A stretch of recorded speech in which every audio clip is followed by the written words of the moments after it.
কি বলবো আর এটা মিরাজের ক্যাচ মিসটা কিভাবে দেখছেন? না হলে 5 রান হতো। শুনেন, মিরাজ এখন আমি কোনোদিন কোনো প্লেয়ারের বিরুদ্ধে বলতে চাই না, কোনোদিন। এখানে দুইটা কাজ আমার ধারণা, আমার দীর্ঘদিনের অভিজ্ঞতাতে মনে হচ্ছে সালাউদ্দিন সাহেব এবং মিরাজ আজকে আমাদেরকে হারাই দিল। বিগত আফগানিস্তানের সাথে যে আমরা সিরিজ হারলাম, এটার জন্য সালাউদ্দিন সাহেব এবং মিরাজ দায়ী। ধন্যবাদ সবাইকে, আমি আর কিছু বলবো না। হ্যাঁ, মাঠে আসবো।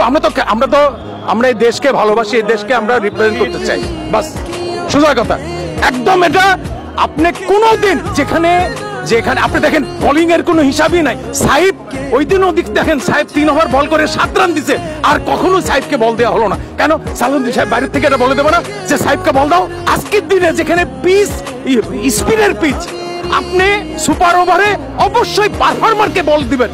সাহেব আপনি অবশ্যই এখানে আপনি পাগলকে জিজ্ঞেস করেন, সেও বলে দেবে যে এখানে এটাকে বল দেওয়া উচিত, এবং সে ব্যাট করবে যার হাতে মায়ের আছে।